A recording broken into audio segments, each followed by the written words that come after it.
This is an edited version of a presentation I gave at the SRHE conference in December 2015. I'm 2/3 through a PhD exploring the attitudes and practices of academics towards their virtual learning environments. And this presentation is about how this has influenced my approach to supporting digital diversity with staff who teach and support learning. And digital diversity covers a broad area. We know it includes mobile devices, it includes text, image, audio and video, and we know it's about using a range of digital methods for communication and collaboration.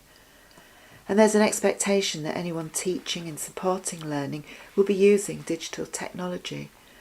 And this is driven by a discourse which claims technology will transform education and enhance the student learning experience. And institutional support to realise these ambitions has most often taken the form of technology training workshops, and these tend to focus on what the tools can do and how to use them, and they also tend to reach the converted or the enthusiastic, and I was more interested in academics who were reluctant or resistant, those who I call the digitally shy. And I don't know if you recognise what this feels like. I work with technology, and to be honest, it often feels like this for me. I've lost count of the number of times I've had a problem and someone's looked over my shoulder and said, I haven't seen that before, or, oh, it doesn't do that for me. And there's an expectation that academics are using the technology, but this expectation is often based on assumptions.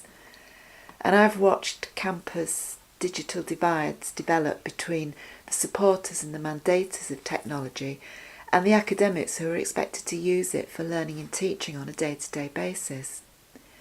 And the problem, I think, is that if you're not particularly a techno fan, then you're less likely to attend the ICT-led workshops, you're less likely to read the literature or go to technology conferences or apply for technology-based funding. So quite often you are the missing piece of the puzzle or the missing voice. Back in 2000, Mark Prensky suggested this idea of a digital natives, digital immigrants duality, the idea that young people were confident users of technology, unlike their teachers.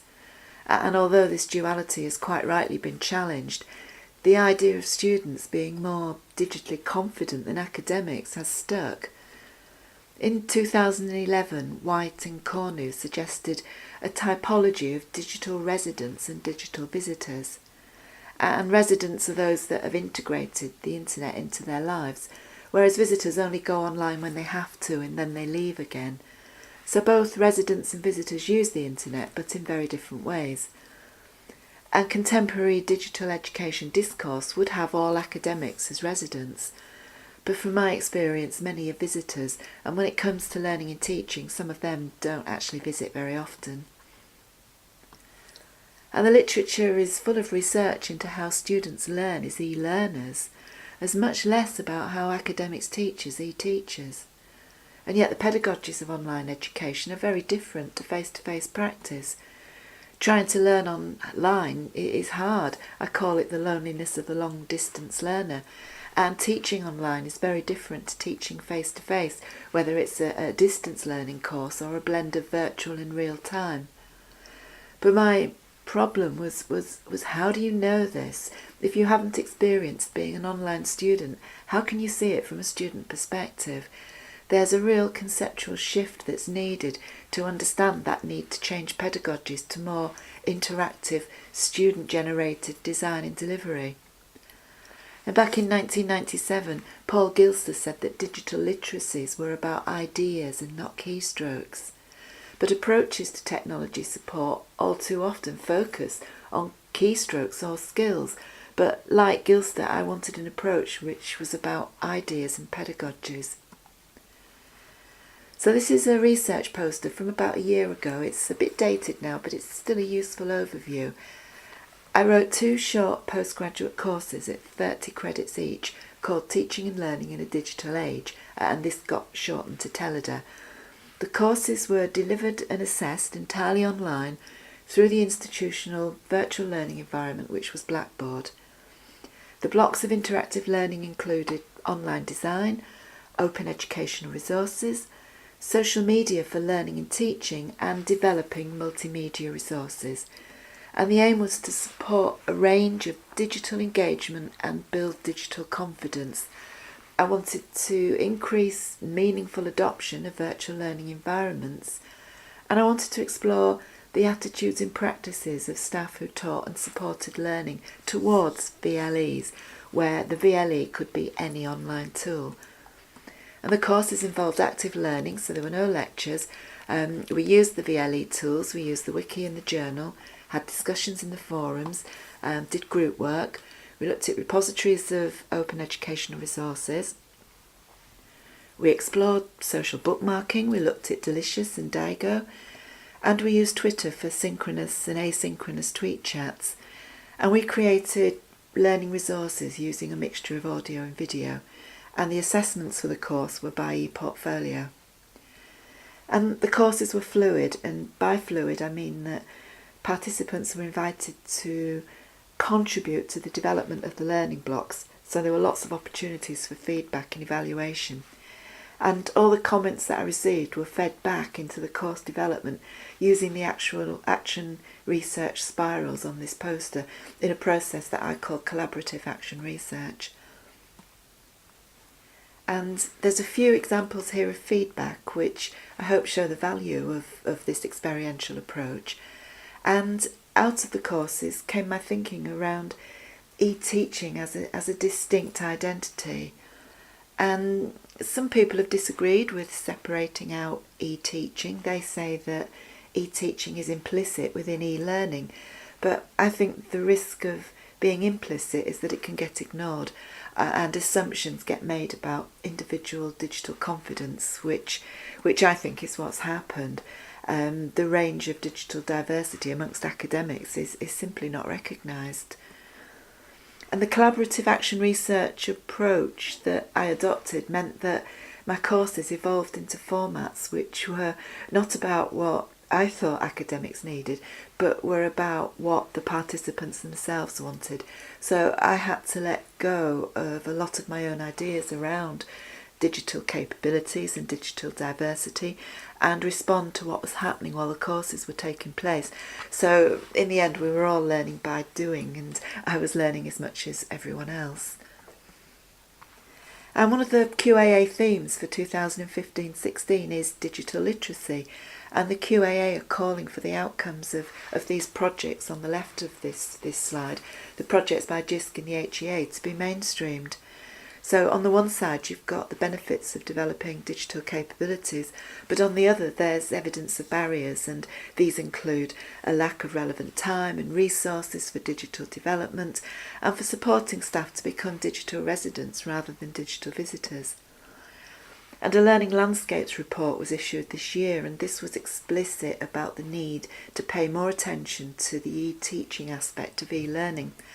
And the report says upskilling with technology-enhanced learning is too slow, that digital capabilities are inconsistent, that there's a low evidence of digital literacy, that key academic development staff do not always prioritise TEL, or technology-enhanced learning, institutes are unsure of how to support academics with TEL, and arguments for adopting TEL are not sufficiently persuasive.